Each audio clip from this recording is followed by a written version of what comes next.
یہ ایک ایسی بادشاہت کی بات ہے جہاں پرندے آسمان پر فوج بن کر پہرا دیتے تھے اور ہوا ایک تخت کو اپنے دوشت پر اٹھائے پھرتی تھی۔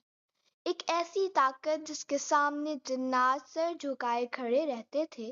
لیکن اس عظیم الشان دربار میں ایک دن ایسا واقعہ پیش آیا جس نے تاریخ کا رخ بدل دیا۔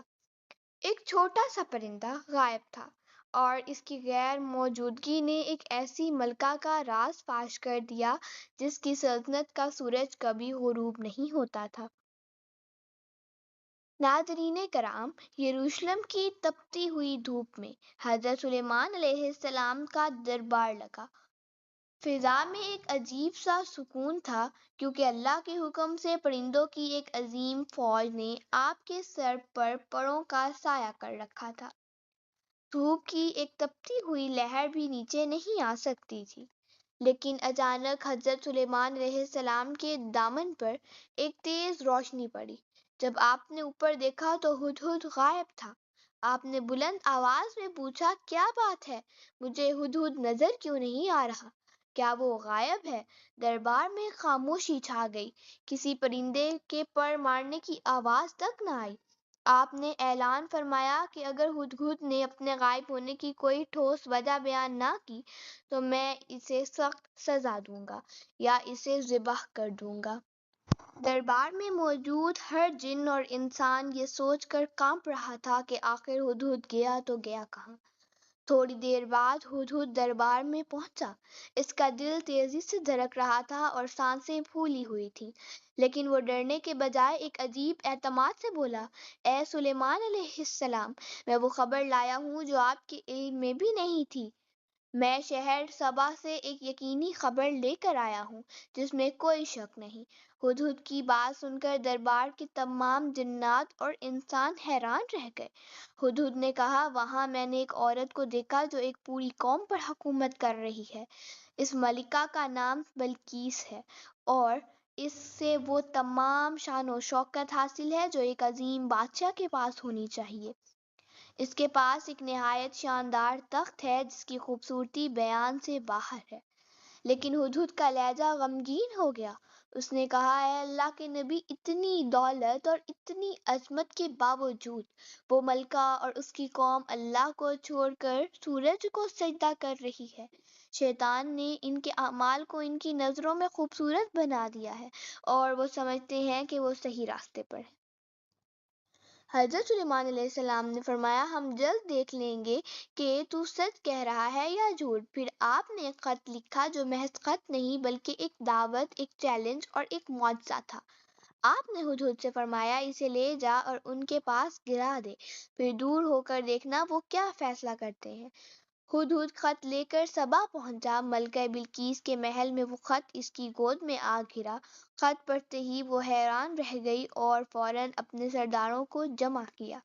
اس نے کہا، میرے پاس ایک اہم خط آیا ہے جو سلیمان علیہ السلام کی طرف سے ہے اور اس میں لکھا ہے کہ سرکشی نہ کرو اور اطاعت قبول کر کے میرے پاس آ جاؤ۔ سرداروں نے کہا، ہم طاقتور ہیں اور جنگ کے لیے تیار ہیں، لیکن فیصلہ آپ کا ہے۔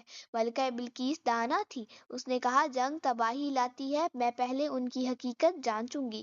وہ ایک قیمتی تحفہ تیار کر کے بھیجتی ہے اور اب ایک نایاب موتی بھی دیتی ہے جس میں کوئی سوراخ نہیں تھا۔ ساتھ شرط رکھتی ہے کہ اگر سلیمان سچے ہیں تو اس میں بغیر اوزار کے سوراخ کر کے دکھائیں۔ جب قاصد سلیمان علیہ السلام کے دربار میں پہنچے تو انہوں نے تحفے کو رد کر دیا اور فرمایا، جو کچھ اللہ نے مجھے دیا ہے وہ تمہارے مال سے بہتر ہے۔ پھر آپ نے ایک چھوٹے سے کیڑے کو حکم دیا اور اس نے پلک جھپکتے ہی موتی میں سوراخ کر دیا۔ قاصد حیران رہ گئے۔ واپس جا کر جب انہوں نے سارا واقعہ سنایا تو ملکہ بلقیس کو یقین ہو گیا کہ یہ کوئی عام بادشاہ نہیں بلکہ اللہ کے نبی ہیں۔ اس نے فیصلہ کیا کہ وہ جنگ نہیں بلکہ اطاعت کے لیے جائے گی۔ ادھر حضرت سلیمان علیہ السلام نے اپنے دربار میں فرمایا کہ کون ہے جو بلقیس کا تخت اس کے آنے سے پہلے یہاں لے آئے۔ ایک طاقتور جن نے کہا، میں لے آؤں گا، لیکن آصف بن برقیہ نے کہا، میں پلک جھپکتے ہی لے آؤں گا۔ اور ایسے ہی ہوا پلک جھپکتے ہی دربار میں موجود تھا۔ حضرت سلیمان علیہ السلام نے فرمایا یہ میرے رب کا فضل ہے تاکہ وہ میرا امتحان لے کہ میں شکر کرتا ہوں یا ناشکری۔ پھر آپ نے تخت میں کچھ تبدیلی کر دی تاکہ بلقیس کی عقل کا امتحان لیا جائے۔ جب ملکہ بلقیس دربار میں آئی اور اس سے پوچھا گیا کہ یہ تمہارا تخت ہے تو اس نے کہا گویا یہ وہی ہے۔ اس کے بعد اسے شیشے کے محل میں لے جایا گیا جہاں فرش اتنا شفاف تھا کہ نیچے پانی نظر آتا تھا۔ وہ سمجھی کہ پانی ہے اور اپنے کپڑے اوپر اٹھا لیے۔ حضرت سلیمان علیہ السلام نے فرمایا یہ پانی نہیں بلکہ شیشے کا فرش ہے۔ اسی لمحے بلقیس کو اپنی غلطی کا احساس ہوا۔ اس نے کہا اے میرے رب، میں نے اپنے نفس پر ظلم کیا اور اب میں سلیمان علیہ السلام کے ساتھ اللہ پر ایمان لاتی ہوں۔ یہ ایک ملکہ کی شکست نہیں بلکہ ایک روح کی کامیابی تھی۔